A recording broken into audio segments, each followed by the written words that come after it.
நடிகர் கமல்ஹாசன் மேல இயக்குனர் லிங்குசாமி பகிரங்கமான ஒரு குற்றச்சாட்டையும் புகாரையும் அளிச்சிருக்கிறாரு. இயக்குனர் லிங்குசாமியினுடைய தயாரிப்பு நிறுவனமான திருப்பதி பிரதர்ஸ் தயாரிப்பு நிறுவனம் தயாரிப்பாளர் சங்கத்தில் நடிகர் கமல்ஹாசன் எங்களை ஏமாத்திட்டாரு அப்படின்னு பகிரங்கமாக ஒரு புகாரை அறிவிச்சிருக்கிறாரு. ஸோ இதற்கான பின்னணி என்ன, எதற்காக கமல் மேலே கம்ப்ளைண்ட் கொடுக்கப்பட்டிருக்கு அப்படிங்கிறதா இந்த வீடியோவில் பார்க்க போகிறோம். 2015 கமலினுடைய உத்தம வில்லன் திரைப்படம் வெளியாகியிருந்தது. ரமேஷ் அரவிந்தோட இயக்கத்தில் கமல்ஹாசன், பாலச்சந்தர், ஆண்ட்ரியா, நாசர் அப்படின்னு நிறைய முக்கியமான நடிகர்கள் இந்த படத்தில் நடிச்சிருந்தாங்க. 2015 வெளியான இந்த படம் சரியா ஓடலை, எதிர்பார்த்த அளவுக்கான வசூலை இந்த படம் எடுக்கலை அப்படிங்கிறது தான் உண்மை. இந்த நிலையில தான் இந்த படத்தினுடைய தயாரிப்பு நிறுவனமான திருப்பதி பிரதர்ஸ் நிறுவனம் எங்களை கமல் ஏமாத்திட்டாரு அப்படின்னு பகிரங்கமான ஒரு குற்றச்சாட்டையும் புகாரையும் கொடுத்திருக்கிறாங்க. இயக்குனர் லிங்குசாமியை பொறுத்த வரைக்கும் தமிழ் சினிமாவில் அவருக்குன்னு ஒரு இடத்தை பிடிச்சிருக்கக்கூடியவர். அதற்கு பிறகு இவர் தன்னுடைய சகோதரர் சுபாஷ் சந்திர போஸோட சேர்ந்து தான் திருப்பதி பிரதர்ஸ் அப்படிங்கிற ஒரு தயாரிப்பு நிறுவனத்தை உருவாக்குறாரு. இந்த நிலையில தான் லிங்குசாமியினுடைய திருப்பதி பிரதர்ஸோட தயாரிப்பில் நடிகர் கமல்ஹாசன் நடிப்பில் உருவானது தான் உத்தம வில்லன் திரைப்படம். இந்த படம் எதிர்பார்த்த அளவுக்கு வசூலை அடையலை அப்படிங்கிறது நம்ம பார்க்க வேண்டியது இருக்குது. ஸோ அந்த எதிர்பார்த்த அளவுக்கு வசூல் வரல, பயங்கரமான நஷ்டம் அப்படிங்கிறனால திருப்பதி பிரதர்ஸ் நிறுவனம் இப்போ வரைக்கும் கடன் சுமையில் இருக்கிறாங்க.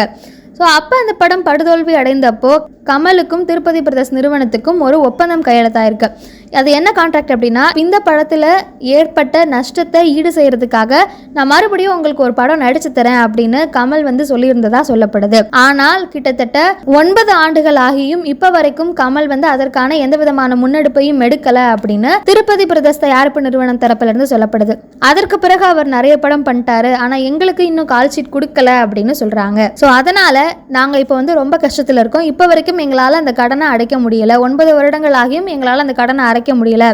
எங்களுக்கு கடன் கொடுத்தவங்க எல்லாம் எங்களை ரொம்ப நெருக்கடிக்க ஆளாக்குறாங்க அப்படின்னு தயாரிப்பாளர் சங்கத்தில் புகார் அளிச்சிருக்கிறாங்க. ஸோ நீங்கள் பேசி கமல் இந்த மாதிரி எங்களுக்கு கான்ட்ராக்ட் சைன் பண்ணியிருக்கிறாரு, அவருக்கு எங்களை கால் ஷீட் கொடுக்க சொல்லுங்கள், நாங்கள் சொல்கிற கதையில் நடிச்சு கொடுக்க சொல்லுங்கள் அப்படின்ற மாதிரியான ஒரு குற்றச்சாட்டை தயாரிப்பாளர் சங்கத்தில் வச்சிருக்கிறாங்க. அதே மாதிரி லிங்குசாமியினுடைய திருப்பதி பிரதர்ஸ் தயாரிப்பு நிறுவனம் தரப்பில் வைக்கப்படுற இன்னொரு முக்கியமான குற்றச்சாட்டு என்ன அப்படின்னா, நாங்கள் சொன்ன கதையில் நடிக்காமல் உத்தம வில்லன் கதையில் கமல் நடிச்சிருந்தாரு, அதனால தான் படம் மிகப்பெரிய தோல்வி அடைஞ்சிச்சு. நாங்கள் அவரை என்ன படம் நடிக்க சொன்னோம், என்ன கதை பண்ணலாம் அப்படின்னு சொன்னோன்னா, நாங்கள் திருஷ்யம் தான் பண்ணலாம் அப்படின்னு சொல்லி நினச்சிருந்தோம். ஆனால் நாங்கள் சொன்னதை பண்ணாமல் உத்தம வில்லன் படத்தை நடிச்சிருந்தாரு. ஆனால் திருஷ்யம் படத்தை வேற ஒரு தயாரிப்பு நிறுவனத்துக்காக நடிச்சு கொடுத்துருந்தாரு. அந்த கதையை நாங்கள் தான் கேட்டோம், ஆனால் எங்களுக்கு இதை பண்ணிட்டு வேற ஒரு தயாரிப்பு நிறுவனத்துக்கு கூட போய் அந்த படத்தை பண்ணியிருக்கிறாரு அப்படின்னு ஒரு குற்றச்சாட்டையும் முன் வச்சிருக்கிறாங்க. அது மட்டும் இல்லாமல் இந்த படம் வெளியாவதிலையும் சில சிக்கல்லாம் ஏற்பட்டுச்சு. தமிழ்நாட்டில் வெளியாகுதில் சிக்கல் ஏற்பட்டது, ஆனால் வெளிநாட்டில் படத்தை கமல் ரிலீஸ் பண்ணிட்டார் அதுக்குள்ளே. இதனால் தமிழில் இந்த படம் பெருசாக நாங்கள் எதிர்பார்த்த அளவுக்கு ஓடலை. ஸோ அதனால் எங்களுக்கு ஏற்பட்ட நஷ்டத்தை ஈடு செய்கிற வகையில் தான் மறுபடியும் நான் உங்களுக்கு ஒரு படம் நடிச்சு தரேன்னு சொல்லியிருந்தாரு. ஆனால் இப்போ வரைக்கும் அதற்கான எந்த விதமான முன்னெடுப்பும் எடுக்கலை, நாங்கள் கேட்டாலும் அதற்கு சரியாக ரெஸ்பான்ஸ் பண்ணுறதில்ல அப்படிங்கிற மாதிரியான ஒரு புகாரை அளிச்சிருக்கிறாங்க.